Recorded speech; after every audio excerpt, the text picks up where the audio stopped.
entendendo o conceito de resgate. Nas mensagens anteriores, nós já mencionamos que o livro de Ruth é um maravilhoso quadro da nossa redenção em Cristo Jesus. O livro contém lições maravilhosas e, se não as aprendermos, estaremos deixando de aproveitar o que Deus resolveu revelar para nós por sua graça, mas jamais poderemos perder de vista que o Antigo Testamento sempre aponta para o Novo Testamento. A sombra sempre aponta para a realidade. E Ruth não é diferente. Mas antes de nós continuarmos em Ruth, eu peço que você me acompanhe em 1 aos Coríntios capítulo 10, onde nós vamos ler os versículos de 1 a 12. Porque não quero, irmãos, que vocês ignorem o fato de que todos os nossos antepassados estiveram sob a nuvem e todos passaram pelo mar. Em Moisés, todos eles foram batizados na nuvem e no mar. Todos comeram do mesmo alimento espiritual e beberam da mesma bebida espiritual, pois bebiam da rocha espiritual que os acompanhava, e essa rocha era Cristo. Contudo, Deus não se agradou da maioria deles, por isso os seus corpos ficaram espalhados no deserto. Essas coisas ocorreram como exemplos para nós, para que não cobicemos coisas más como eles fizeram. Não sejam idólatras como alguns deles foram, conforme está escrito. O povo se assentou para comer e beber e levantou-se para se entregar à farra. Não pratiquemos imoralidade como alguns deles fizeram, e num só dia morreram 23.000. Não devemos pôr o Senhor à prova, como alguns deles fizeram, e foram mortos por serpentes. Não se queixem, como alguns deles se queixaram, e foram mortos pelo anjo destruidor. Essas coisas aconteceram a eles como exemplos e foram escritas como advertência para nós, sobre quem tem chegado o fim dos tempos. Assim, aquele que julga estar firme, cuide-se para que não caia. Não sobreveio a vocês tentação que não fosse comum aos homens. E Deus é fiel. Ele não permitirá que vocês sejam tentados além do que podem suportar. Mas quando forem tentados, Ele lhes providenciará um escape para que o possam suportar. Percebeu o contexto em que aparece o versículo 12, que tanto conhecemos e citamos? Aquele que julga estar firme ou que pensa estar em pé, cuide-se para que não caia? Percebeu o contexto em que aparece o versículo 13, que tanto conhecemos e citamos? Não sobreveio a vocês tentação que não fosse comum aos homens. E Deus é fiel, Ele não permitirá que vocês sejam tentados além do que podem suportar, mas quando forem tentados, Ele lhes providenciará um escape para que possam suportar. Não dá para olharmos para o Antigo Testamento hoje sem essa consciência. Deus usou os acontecimentos do Antigo Testamento como sombras, como alertas para a realidade que vivemos hoje. Hoje quando? Final do versículo 11 responde: sobre quem tem chegado o fim dos tempos. Queridos, se o apóstolo Paulo já considerava estar vivendo o que ele chamou de fim dos tempos, que na realidade quer dizer a era do Messias, os últimos dias da história de redenção antes da implantação do reino messiânico de Cristo, que começará com a sua segunda vinda e o início do milênio. E se Paulo, há cerca de 2000 anos, se colocava nessa posição sobre quem tem chegado o fim dos tempos, o que dizer de nós hoje? Meus irmãos, nós certamente estamos vivendo os últimos dias. Estamos pertinho do arrebatamento da igreja. Porque os sinais da segunda vinda de Cristo, a qual o arrebatamento antecederá, estão cada dia mais evidentes. Pense, por exemplo, na apostasia. Vocês leram algum tempo atrás sobre o caso daquele pastor das Assembleias de Deus lá da Paraíba que resolveu se converter ao islamismo. Vocês se lembram que ele, de seguidor do Deus verdadeiro, virou seguidor de Alá? Leram sobre aquela pesquisa que foi feita que mostra que apenas 30% dos pastores da Igreja Presbiteriana dos Estados Unidos creem na salvação somente por Jesus? É bom que você considere que nós estamos à porta dos eventos finais daquilo que Paulo chama de o fim dos tempos. Jesus está por arrebatar a sua igreja, por isso torna-se cada dia mais imperativo aprendermos as lições, as sombras do Antigo Testamento. Isso nos leva de volta a Ruth, capítulo 2. Lembrando que o povo judeu foi escolhido por Deus para ser o povo que nos traria o Messias. Só que em sua primeira vinda ele não veio como Messias, como rei. Ele veio como Salvador, como servo que precisava sofrer e morrer em nosso lugar. Mas na sua segunda vinda, que terá como sua primeira fase o arrebatamento da igreja, essa segunda vinda está próxima. E nós temos muito a aprender com a forma que Deus lidou com o seu povo. Vamos ler o capítulo todo. Ruth 2, 1 a 23. Noemi tinha um parente por parte do marido. Era um homem rico e influente, pertencia ao clã de Elimeleque e chamava-se Boaz. Ruth, a moabita, disse a Noemi: vou recolher espigas no campo daquele que me permitir. Vá, minha filha, respondeu-lhe Noemi. Então ela foi e começou a recolher espigas atrás dos ceifeiros. Por acaso entrou justamente na parte da plantação que pertencia a Boaz, que era do clã de Elimeleque. Naquele exato momento, Boaz chegou de Belém e saudou os ceifeiros. O Senhor esteja com vocês. Eles responderam: o Senhor te abençoe. Boaz perguntou ao capataz dos ceifeiros: a quem pertence aquela moça? O capataz respondeu: é uma moabita que voltou de Moabe com Noemi. Ela me pediu que a deixasse recolher e juntar espigas entre os feixes após os ceifeiros. Ela chegou cedo e está de pé até agora. Só sentou-se um pouco no abrigo.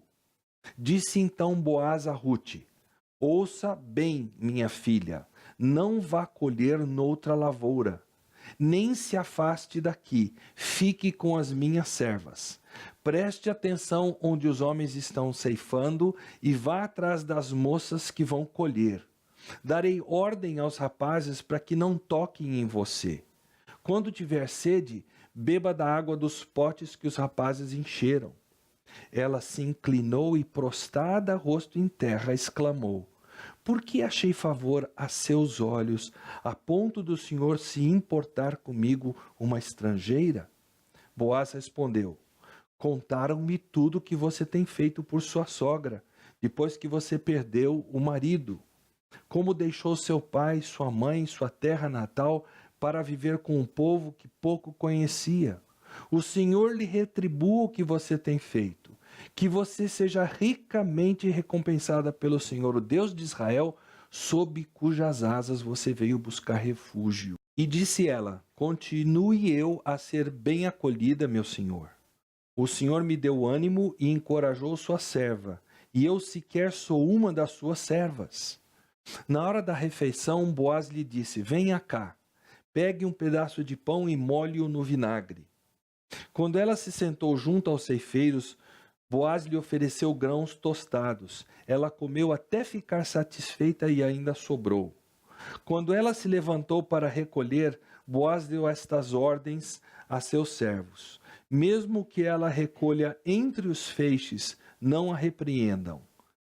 Pelo contrário, quando estiverem colhendo, tirem para ela algumas espigas dos feixes e deixem-nas cair para que ela as recolha e não a impeçam.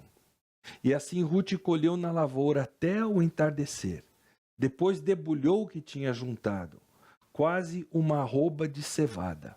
Carregou-o para o povoado, e sua sogra viu o quanto ela havia recolhido quando Ruth trouxe e lhe ofereceu o que havia sobrado da refeição. Onde você colheu hoje? A sogra lhe perguntou. Onde trabalhou? Bendito seja aquele que se importou com você. Então Ruth contou à sogra com quem tinha trabalhado.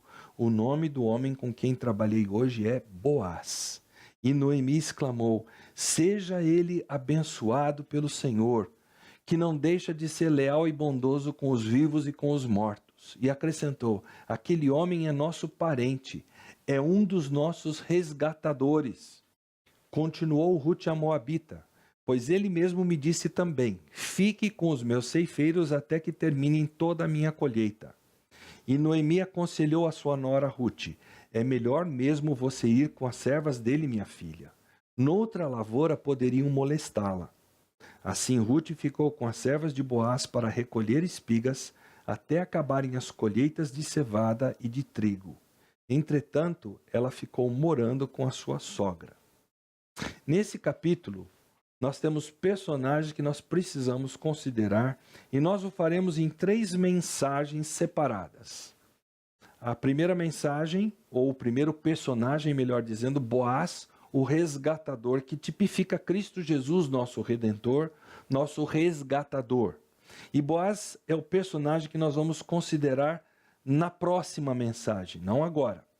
Aí nós temos Rute, que simboliza para nós a pessoa que desconhecia o Redentor, vivia longe do conhecimento que levava ao Redentor, mas quando pela graça de Deus ele a ela se revela, ela se rende totalmente a ele, houve uma genuína conversão, mudança de rota, de realidade, mudança de rumo.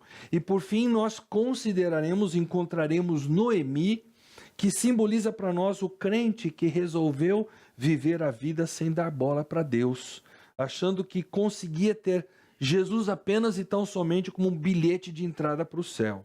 E se deu mal. Quase jogou por terra uma vida inteira.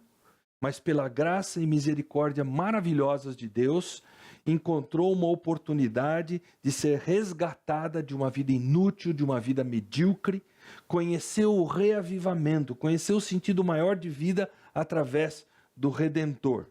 Mas para começarmos a tratar do primeiro personagem, Boaz, nós precisamos antes deste estudo formativo que nós estamos fazendo agora, ou melhor, estudo informativo, para ser mais claro. Ele vai servir de base para a gente entender as 3 mensagens, Boaz, Rute e Noemi, que nós vamos estar pregando neste capítulo 2. Antes disso, vamos orar. Pai querido, agora que nós vamos estudar essas leis do levirato, leis tão importantes para a gente entender como funciona esse processo de resgate, nós pedimos que o Senhor abra o nosso coração à medida que nós lemos tantos textos da Bíblia para nós focarmos, como os bereanos focaram na Tua palavra quando lhes era ensinado o que quer que fosse ensinado. Ajuda-nos a focarmos na palavra, entendemos o que a palavra tem para nós neste momento. E aí nós podemos ir para os textos com mais liberdade, com mais conhecimento de causa. Nós oramos em nome de Jesus. Amém. Nós precisamos travar conhecimento com uma lei existente em Israel que abre portas para entendermos o conceito tão importante de resgate, o conceito de redenção na Bíblia. Era o chamado costume do levirato, do latim levir, irmão do esposo, que se subdivide em 2 leis. Mas observe que nosso estudo nesse momento consistirá de lermos muitos versículos das Escrituras. Precisamos das Escrituras para entender o plano de Deus. E já que você está sintonizado na conexão bereana, sintonizemos na Bíblia para conferir as coisas como elas realmente são. Primeira lei, o ano sabático e o ano do jubileu e o conceito de resgate. Levítico 25. Nós vamos ler os versículos de 1 a 27 e à medida que vamos lendo eu vou fazendo os comentários. Versículo 1. Então disse o Senhor a Moisés no monte Sinai: diga o seguinte aos israelitas: quando vocês forem entrar, ou quando vocês entrarem na terra que lhes dou, a própria terra guardará um sábado para o Senhor. Então, o 7º ano era o ano em que a terra deveria ter descanso. Sábado para o Senhor é chamado aqui. Versículo 3. Durante 6 anos, semeiem as suas lavouras, aparem as suas vinhas e façam a colheita de suas plantações. Mas no 7º ano, a terra terá um sábado de descanso, um sábado dedicado ao Senhor. Não semeiem as suas lavouras, nem aparem as suas vinhas. Não colham o que crescer por si, nem colham as uvas das suas vinhas, que não serão podadas. A terra terá um ano de descanso. Vocês se sustentarão do que a terra produzir no ano de descanso, você, o seu escravo, a sua escrava, o trabalhador contratado e o residente temporário que vive entre vocês, bem como os seus rebanhos e os animais selvagens de sua terra. Tudo o que a terra produzir poderá ser comido. Então, aqui nos versículos de 5 a 7, nós temos esclarecido que não se podia plantar para comercializar no 7º ano. Era para se comer o que a terra produzisse sem ter que ser dono da terra. A terra terá um ano de descanso, diz o texto aqui. Quando a terra é usada, ano após ano, no plantio, ela acaba exaurida dos seus nutrientes e minerais. As colheitas vão ficando cada vez menores, até se tornar inútil para a produção aquilo que é colhido. Por outro lado, quando um fazendeiro adota o costume de deixá-la descansar, os nutrientes e os minerais são naturalmente restaurados e a produção assim não tem fim. Hoje em dia, devido à avareza do ser humano, esse descanso foi substituído por fertilizantes, pesticidas, herbicidas e a todo um preço que nós pagamos em nossa saúde, por isso, sem contar o próprio preço que a terra paga. Versículo 8. Contem 7 semanas de anos, 7 vezes 7 anos. Essas 7 semanas de anos totalizam 49 anos. Então façam soar a trombeta no 10º dia do 7º mês. No dia da expiação, façam soar a trombeta por toda a terra de vocês. Consagrem o 50º ano e proclamem libertação por toda a terra a todos os seus moradores. Este lhe será um ano de jubileu, quando cada um de vocês voltará para a propriedade da sua família e para o seu próprio clã.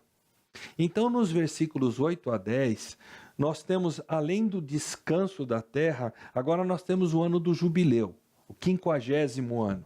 Nós somos apresentados a um novo conceito. A terra vendida voltava a seus antigos donos. Por exemplo, se Elimeleque tivesse vendido a sua terra e agora fosse o ano do jubileu, essa terra agora voltaria para quem? Para Noemi. Continuando, versículo 11. O 50º ano lhe será jubileu. Não semeiem e nem ceifem o que cresce por si mesmo, nem colham das vinhas não podadas. É jubileu, e lhe será santo. Comam apenas o que a terra produzir. Nesse ano do jubileu, cada um de vocês voltará para a sua propriedade. Se vocês venderem alguma propriedade ao seu próximo, ou se comprarem alguma propriedade dele, não explore o seu irmão. O versículo 14 aqui nos mostra esse conceito de justiça social, vamos dizer assim, não explorar o próximo. Versículo 15. O que comprarem do seu próximo será avaliado com base no número de anos desde o jubileu, e fará a venda com base no número de anos que restam de colheitas. Quando os anos forem muitos, vocês deverão aumentar o preço, mas quando forem poucos, deverão diminuir o preço, pois o que ele está lhes vendendo é o número de colheitas.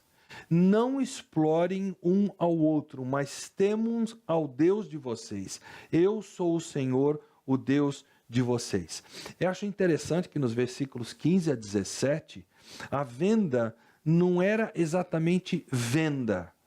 Era uma espécie de arrendamento com base nos anos que ainda haveria plantio antes do próximo ano do jubileu. Mas aqui cabe lembrarmos que, dependendo quão distante eles estivessem do ano do jubileu, não dava para esperar os 50 anos. Mas preste atenção nos versículos agora 18 a 22, no reverso da moeda de se vocês me abandonarem, eu reterei a chuva. Versículo 18. Pratiquem os meus decretos e obedeçam às minhas ordenanças, e vocês viverão com segurança na terra. Então a terra dará o seu fruto, e vocês comerão até fartar-se, e ali viverão em segurança. Então os versículos 18 e 19 estão dizendo claramente: me obedeçam e vocês terão vida, terão segurança, terão fartura. Existe uma verdadeira teologia da prosperidade, vamos dizer assim, que é bíblica. Não a que está sendo pregada na TV e nos púlpitos por aí. Dê dinheiro que Deus te dará dinheiro de volta. Ela está aqui, nos versículos 18 e 19. Me obedeçam e vocês terão vida, terão segurança, terão fartura. Muito bem. Agora que conhecemos o conceito do descanso da terra e do retorno da terra a seus antigos donos no ano do jubileu, vamos continuar lendo para assimilar melhor o conceito de resgate. Versículo 20. Vocês poderão perguntar: que iremos comer no 7º ano se não plantarmos nem fizermos colheita? Saibam que eu lhes enviei a minha bênção no 6º ano, e a terra produzirá o suficiente para 3 anos. Quando vocês estiverem plantando no 8º ano, comerão ainda da colheita anterior e dela continuarão a comer até a colheita do 9º ano. A terra não poderá ser vendida definitivamente porque ela é minha. E vocês são apenas estrangeiros e imigrantes. Acho interessante esse conceito do versículo 23, muito interessante. Aliás, muito interessante e muito importante. A terra pertence a Deus. Ele assedia as famílias para que nela se assentassem e dela tirassem a sua subsistência e nela vivessem em segurança. Vocês são apenas estrangeiros e imigrantes. A pátria deles, assim como a nossa, não era aqui. Estava no céu. Parênteses. Enquanto nós mantemos o nosso mental aqui em Levítico 25, eu vou ler para você 2 versículos que estão em Joel capítulo 3, versículos 1 e 2. Preste atenção ao que Deus promete nesse texto, a futura batalha do Armagedon. Então vamos lá, Joel 3, 1 e 2, diz assim: sim, naqueles dias e naquele tempo, quando eu restaurar a sorte de Judá e de Jerusalém, reunirei todos os povos e os farei descer ao vale de Josafá.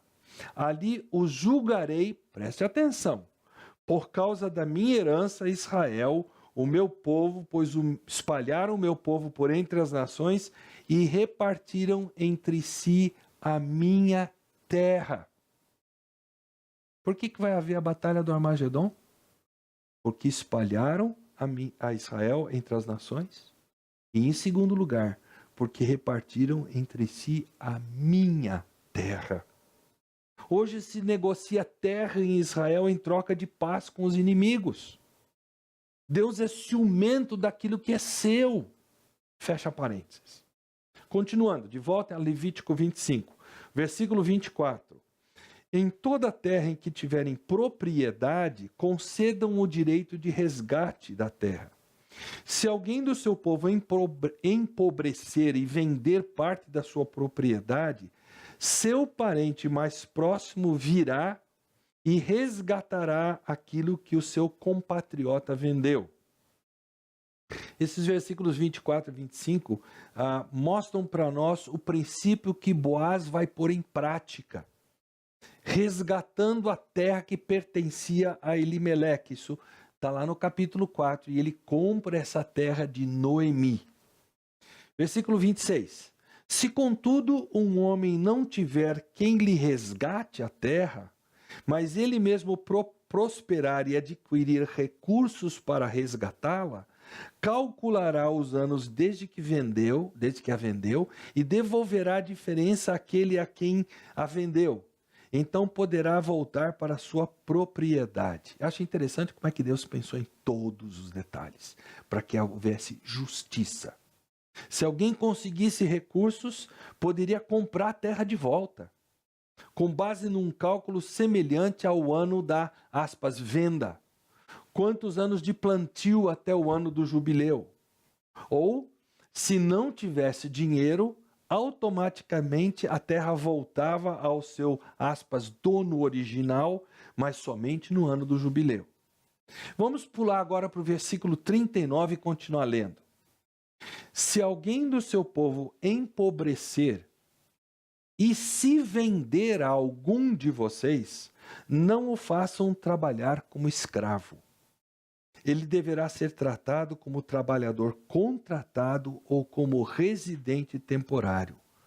Trabalhará para quem o comprou até o ano do jubileu.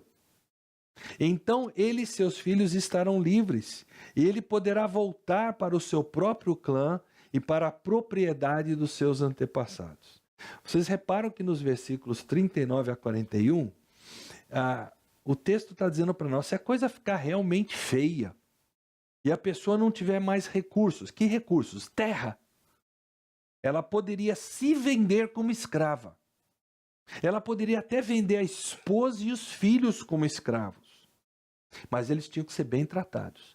E eles voltariam a ser livres no ano do jubileu. Se vocês quiserem continuar a leitura, ou se você que me assiste quiser continuar a leitura, Levítico 25, você pode fazer isso depois, porque acaba dando uma boa noção para nós de como Deus foi sempre justo nos seus conceitos e como foi o nosso pecado que desvirtuou tudo. Essa ideia de levar vantagem em tudo, isso vem do pecado. Agora que nós entendemos então essa primeira lei ligada ao levirato, vamos conhecer a segunda lei, o dever de cunhado.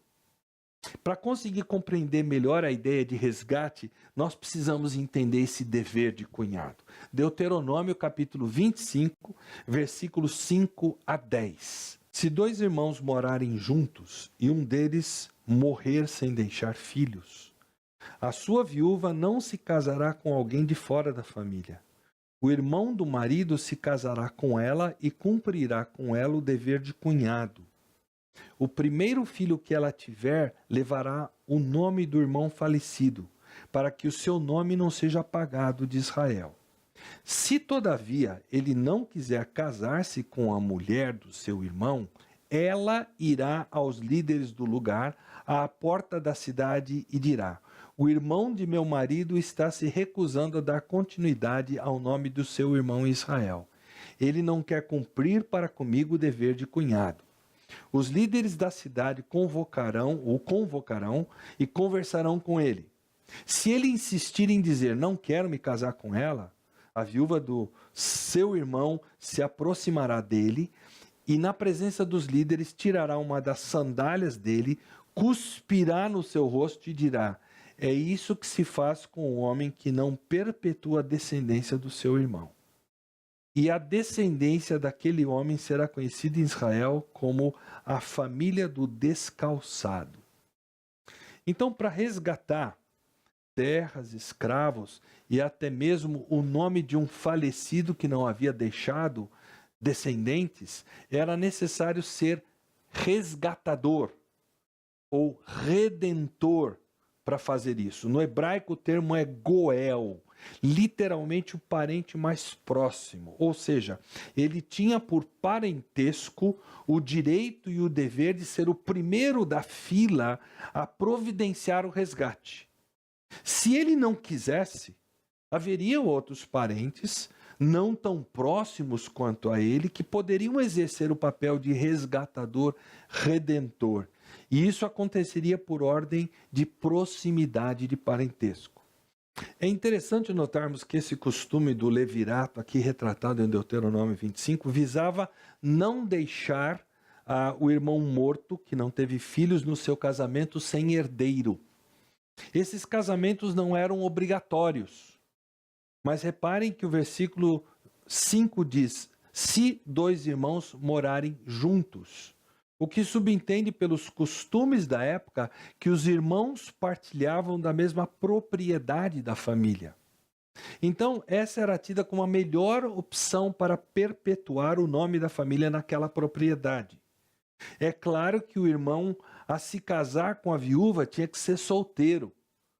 E embora não obrigatória, essa prática dava mostras de um amor fraterno intenso. E se o irmão solteiro se recusasse a casar com a viúva, perante os anciãos da terra, ele era visto com desdém e com humilhação. A questão do perpetuar do nome da família conferia a esse cunhado que assumia a viúva a prova do caráter que ele tinha, que ele era um homem de caráter. Uma última observação interessante aqui é entender essa expressão sem deixar filhos, como se referindo a homens, primeiramente, mas também se referindo a mulheres, porque em Números 24, 4 a 8, também se dava às mulheres esse direito de herança quando não tinham irmãos. Muito bem, essa era a base do que nós precisávamos entender corretamente para analisar o capítulo 2 de Ruth, o papel de Boaz nesse capítulo, o papel de Ruth nesse capítulo e o papel que desempenha Noemi nesse capítulo. E com isso que nós vimos em mente, olhando para o restante do livro de Ruth, ficará bem mais fácil nós entendermos o conceito de resgate, de redenção, que foi efetuada por Cristo em nosso favor lá na cruz do Calvário. Na próxima mensagem, então, trataremos de Boaz.